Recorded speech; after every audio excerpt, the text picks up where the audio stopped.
Hi, welcome to the J.P. Dondero Genealogy channel on YouTube. I'm Jennifer Dondero. This is the second video in my series, Joining the DAR for Genealogists. Before we get started, I'll tell you a little bit about my experience. I've been doing genealogy for over 20 years. Before I started J.P. Dondero Genealogy, I worked at the DAR as a genealogist verifying membership applications. Thanks to that experience, I now take clients who need help preparing their Lineage Society application or supplementals. In the first video, I talked about why you need to contact the chapter before you start preparing your application. Today we'll look at how to contact a chapter, additional roles of the chapter, and choosing a chapter. Let's get started. We're on the main page of the DAR website, dar.org. And there's a lot of different links on here with a lot of different information and a lot of ways to get to the same information. But two easy ways to get to the chapter information are to click Membership. You can find it here and here.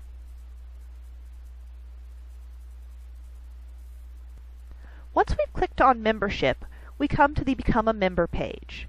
And we can choose either the Prospective Member Information Request form, which we'll look at in just a moment, or we can choose Where is a Local Chapter. We can locate our local chapter ourselves by clicking on the link and entering either our zip code or searching by state or for overseas chapters. This is a good option if you want to look at all the different chapters in your area or maybe even a surrounding area. Now we're back on that original membership page and we're going to look at the Prospective Member Information Request form.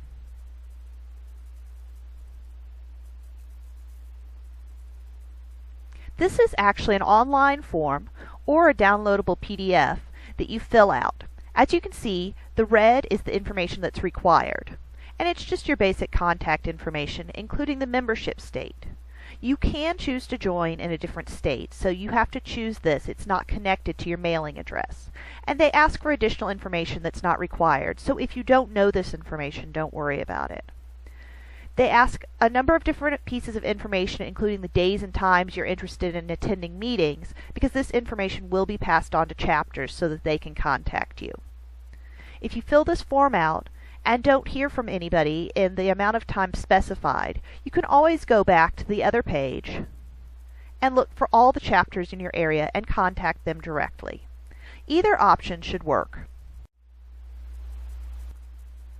Now that you know how to find a chapter, let's look at the chapter's role in two other steps of our 6-step process. Step 3, getting signatures from your chapter. Once you're in contact with the chapter, they'll want to meet you. If you have friends or family that are members of the chapter, the expectations will probably be different than if you're a stranger to the chapter members. When you're making initial contact, you also need to find out what the chapter expects regarding your attendance at meetings before they sign your application. This may be an issue if the chapter meets at a time or place that is inconvenient for you. If there are other chapters in your area, you may need to use this as a consideration. Chapter signatures are required. You can join at the state level, but there are still required signatures, so be aware of this aspect when contacting chapters. Although not really a consideration in choosing a chapter, the chapter may mail your signed application and supporting documentation for you, or they may have you do this. If you live in an area with multiple DAR chapters nearby, you may be able to choose which one you want to join. Here are 3 factors to consider: existing friends in the chapter, meeting times and place, and the chapter profile. Some are more philanthropic, and some are more social. Next time, we'll start looking at the actual application.